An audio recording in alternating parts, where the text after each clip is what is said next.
Assalamualaikum guys, selamat datang ke One Less Channel. Jangan lupa subscribe, like dan share video kami.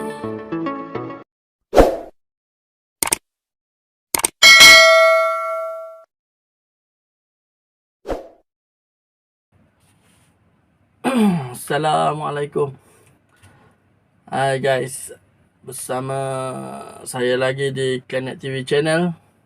Saya TC Wan Ahmad Ridwan. Dan hari ni saya akan menyambung part 2 ya. Sambungan kepada kerja-kerja perbaikan TV jenis plasma 51 inci berjenama Samsung. Okey, setelah kita membuat pengujian ke atas semua board secara visual dan menggunakan multimeter, kita dapati board pertama yang perlu kita cek adalah Asus board ya. So Asus buffer, power board, mainboard dan logic board kita biarkan dahulu. So kita pergi ke Asus board. Asus board yang berada di belah kanan ya.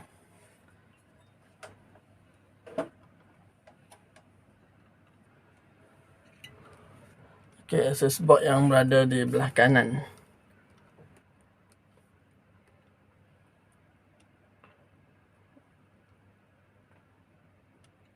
Yang ni ya. Kita kena check yang ni dulu. So kalau ikutkan meter yang menunjukkan sini ada short dulu, kita akan check dulu dan troubleshoot dan baru kita pergi ke next board yang lain. So proses untuk repair TV plasma ni memakan masa dan memakan belanja yang lebih besar lah jika kerosakan tu melarat ke board-board lain. Okay, sebelum ni kita dah check semua board berdasarkan visual inspection dengan multimeter tester. So kita dah check power, Asus buffer dan mainboard, dan dapati ada short pada Asus board. Kita akan ikut proses pertama, kita akan check dan troubleshoot pada Asus board dulu. So kita akan cabut. So proses untuk menanggalkan board, menguji biasanya dilakukan oleh technician yang berpengalaman ya. So bukan semua orang boleh DIY TV yang jenis macam ni dengan komponennya yang banyak. So saya dah tuliskan komponen-komponen yang dia pakai. Dengan komponen SMD yang halus-halus ni, IC diode kapasitor, kebiasaannya technician yang pengalaman saja yang faham dengan laluan litar pada board ni. So kita kena cek keseluruhan sekali dan kita kena troubleshoot, dan kita akan buat penggantian ke atas komponen yang berkaitan mengikut spek asal ya. So bagi yang tiada basic ataupun tidak faham dengan elektronik, so better TV ni dihantar ke bengkel-bengkel ataupun pusat pembaikan yang diiktiraf lah, agar ianya tidak lagi lebih teruk jika silap buat. So saya akan continue dengan tunjuk cara check board ni, dan kita tanggalkan komponen elektronik daripada board, khususnya buat pengujian dan penggantian komponen. Okey. Okey. Untuk kerja-kerja troubleshooting ni kita memerlukan peralatan yang sesuai dengan kerja yang kita akan buat. Okey, kerja-kerja soldering lead iron ni, dia punya lead kaki-kaki komponen ni menggunakan timah ya.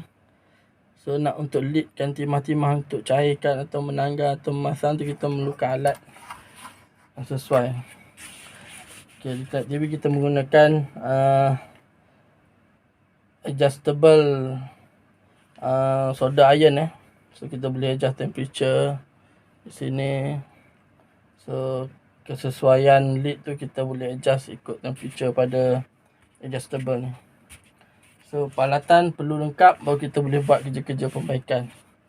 So bahan yang digunakan untuk cairkan, kita gunakan timah. Kita pakai timah model ni. Okey, dan kita pakai paste untuk lid dia cantik, kita pakai kan flak. Ini flak yang beku.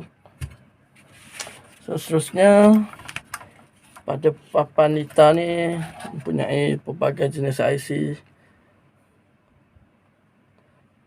Dia punya diode, transistor semua ada kat atas.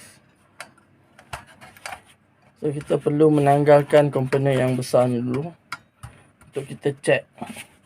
Kita boleh menggunakan multimeter untuk check condition komponen,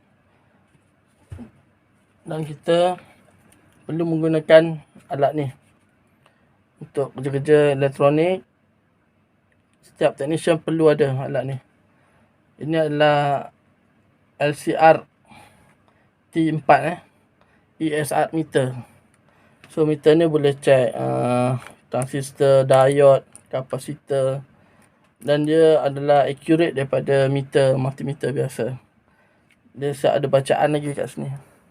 So saya akan tunjukkan sedikit lah cara untuk check. So sekali lagi saya ulang, setiap peralatan tester perlu tahu fungsi-fungsi, cara penggunaan, dan komponen yang kita akan check tu kita kena tahu fungsi.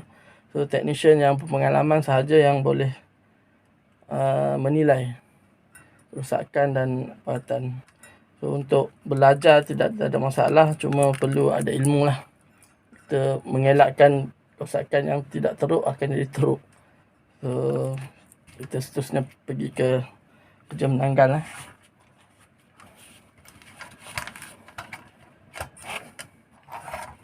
Okey, ini saya dah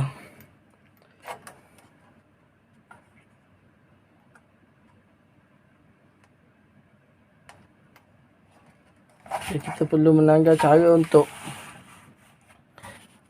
menyedut timah ni. Kita harus menggunakan penyedut timah. Mak Saleh panggil saka, solder saka. So dia ada banyak jenis, banyak saiz mengikut sesuai yang kerja kita buat. So untuk cairkan timah yang sedia ada pada PCB board, timah tu amat keras kerana ianya daripada kilang, menggunakan solder paste daripada kilang. So kita harus tambah sedikit timah yang kita ni, yang baru, untuk dia cairkan timah lama. Tambahkan sedikit.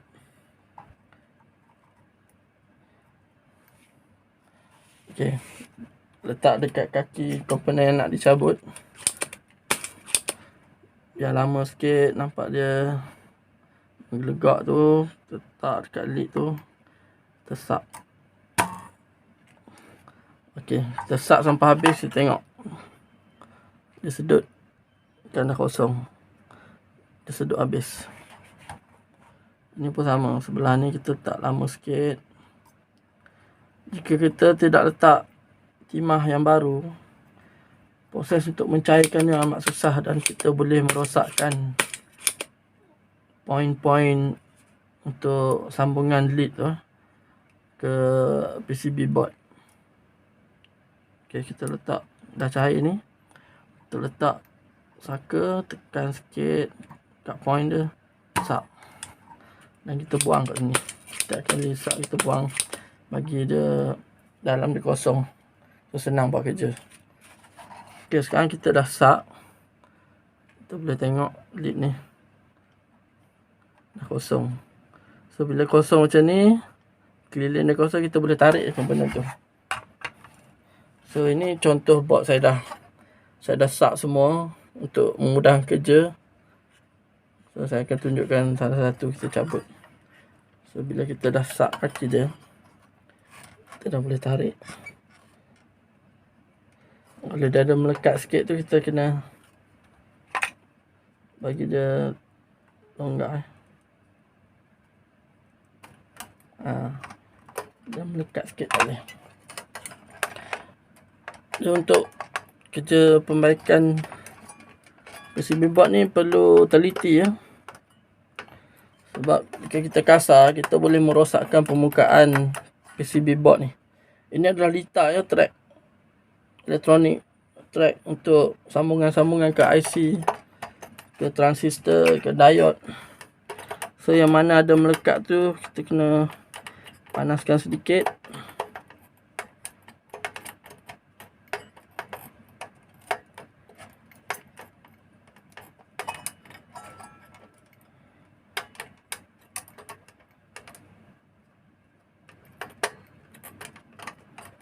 Okay. Kita juga perlu menggunakan screwdriver untuk umpil sedikit bagi memudahkan kerja. Okey. Kita dah berjaya tanggalkan MOSFET dan diode. Okey, kesemua komponen yang ada di papan hitam ni kita harus tanggalkan untuk kita buat pengujian. Kerana pengujian yang menggunakan multimeter pada komponen yang melekat pada board tidak accurate. Kemungkinan shorting tu daripada lain dan kita tak dapat baca yang betul. So saya dah tanggalkan semua. Ini ada transistor, MOSFET, diode, semua ada. Setiap komponen ni ada fungsi. So technician yang berpengalaman dia tahu. So kalau kita tak yakin untuk membuat kerja DIY, kita boleh terus hantar ke kedai-kedai. Mereka akan selesaikan masalah. Ini hanya perkongsian untuk mereka yang ingin belajar. So kita dah tanggal, so kita akan cek komponen atas PCB board ni. Kita akan cek transistor yang ada kat sini, kapasitor. So apa-apa yang terlibat dengan switching system lah. Okey. Terusnya salah satu cara saya akan tunjuk. Saya tak boleh share banyak sebab video akan jadi panjang. So saya ambil salah satu contoh. So untuk senang kerja, kita perlu tagging komponen yang ada. Sini pada kertas kita letak masking tape atas. Mudah kerja, kita letak nombor dia. So ini untuk kita senang cari spare part dia. So saya tunjuk cara test diode. Okay, diode dia ada dua kaki, anode dan cathode. Kita pastikan pada polarity setting kali 1 ohm, lambang ohm. Okay, kita letak kaki kiri kanan. Dia mesti ada satu laluan sebab fungsi diode. Ya. Okey, di sini saya akan tunjukkan simbol diode. Diode macam ni. So, ni adalah negatif dan positif. Positif adalah anode. Anode. Okay. Ini adalah cathode. Okey. Laluan untuk diode adalah satu hala. Dia tak boleh dua hala. Kalau dua hala, diode ni rosak. So dia nak kontrol, mengelakkan laluan dia punya laluan pada setiap signal tu tidak ada two way lah. So kita akan check dia ada satu hala saja. So kita menggunakan multimeter ni, kita check continuity dia. Okey, tak naik. Balik kan. Naik. So dia satu hala je. Diode ni selamat. Okey. So dengan menggunakan meter ni lagi accurate lah. So kita letak dua kaki ni disambung terus.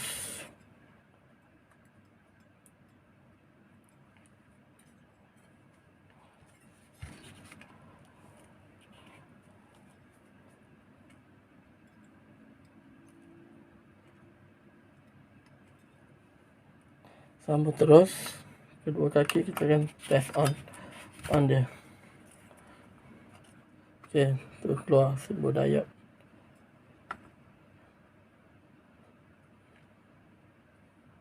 Okey, ini keadaan normal lah. So seterusnya kita test MOSFET lah. MOSFET dia ada 3 kaki. So fungsi dia setiap kaki pun sama macam diode, dia tak boleh ada 2 hala. So kita letak tengah ni.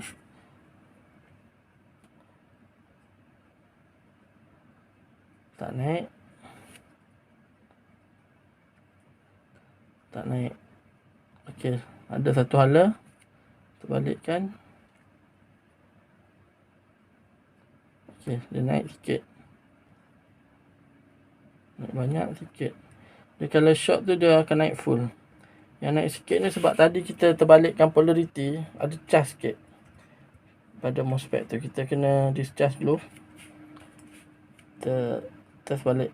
Kiri, kanan tak ada. Okay, discharge dulu. Baru belah kiri kita test balik. Tengah 1, 2. Okey, tak ada. Satu hala. So maknanya MOSFET ni elok. Kita buktikan dengan menggunakan meter. Meter ni ACR meter ya. Kita letak kaki belakang, tengah.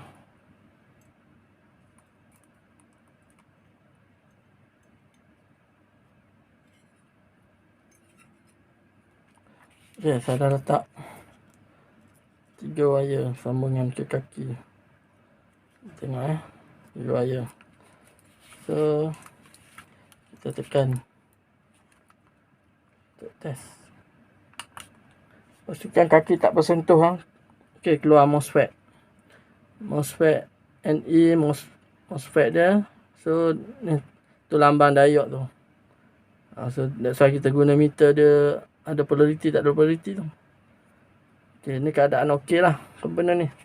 So kita kena ulang step by step pengujian tu kepada komponen yang lain. Semua yang ada sini, semua yang ada sini, semua yang ada sini. Dan kalau jumpa, kita marking dan kita check lagi komponen yang lain atas board ni. So kita check lagi step by step. Dia memakan masa. Dan setelah jumpa, kita akan carilah spare part dia. Spare part yang ada kita akan test dan kita guna meter untuk tengok ada short lagi ke tak. So kalau keadaan semua dah okey, kita pasang balik board dan kita akan uji dengan menggunakan power. Okey, itu saja. Saya akan teruskan dengan kerja pembaikan dan saya akan sambung kerja-kerja pembaikan ni dengan part yang seterusnya. Okey, setelah kita membaiki board-board tadi, Exos, Ysus dan power board, so kita check balik keadaan technician capacitor ni. Okay, polarity set 1x1. So naik, cross, tak naik, maknanya dah ada short lagi lah dekat kawasan board-board tadi. So kita cuba masukkan supply.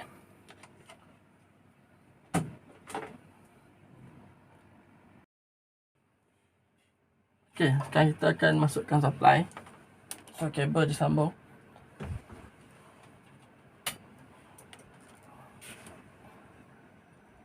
Okey, TV sudah hidup.